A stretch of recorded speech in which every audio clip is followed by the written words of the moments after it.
Hey everyone, Intercept here from Juzt Zurvive. Welcome back to the Dev Note series, where we break down the latest updates and changes on the server. This is episode 2, and today we're going to cover the new 9.1 update, so let's dive right in. Just survive, kill it, just survive, on it, run it, just survive, in it, just survive. First up, let's quickly recap the hotfixes that have gone out since our last Dev Note. Starting with the 9.0.3 hotfix, we have fixed a bug that prevented firework launchers from being picked up.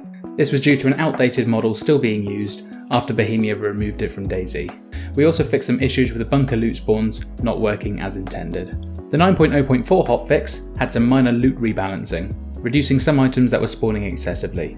This update also saw the return of the Resupply Airdrops. For those of you who aren't familiar, these are large airdrops that spawn every 4 hours in various locations around the map, with automated notifications containing information about the type of airdrop and its location posting to the main server chats on Discord 10 minutes before they land and again when they do land. In the 9.0.5 hotfix, we made some optimizations to zombie events to improve server performance. We also rebalanced the difficulty of the red zones. This was in response to feedback from the community. On Livonia, the resupply airdrop locations were updated to ensure they were no longer landing inside existing bases. Now, onto the main event, Update 9.1. We've reduced the number of red zones down to just 2 per map, removing the Lopatino red zone on Chinaros and the Nadbor military base red zone on Livonia.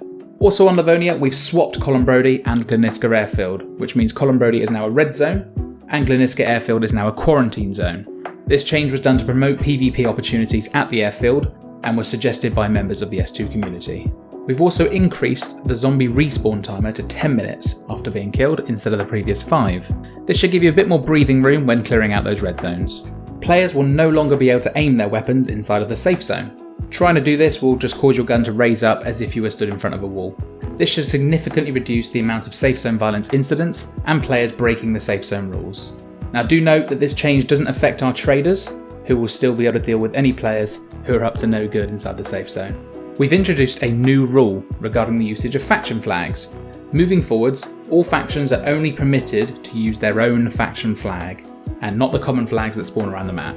We've also made it illegal for players to lower or intentionally remove their flags right before a raid weekend, as we found that some groups were doing this unsportsmanlike just to prevent their enemies from being able to score faction points. This is no longer allowed, and factions are required to proudly fly only their colours. We've updated the faction identities graphic on the faction channel to give more visibility to the faction logos, which you may or may not have seen before. The Star faction has received a makeover, with a new, better looking faction logo replacing the old one. On S1, we've made the Tisy Bunker bigger, adding several new rooms and replacing some of the old rooms that spawn no loot. We also fixed a bug that only allowed 2 weapons to spawn in at a time at the bunker.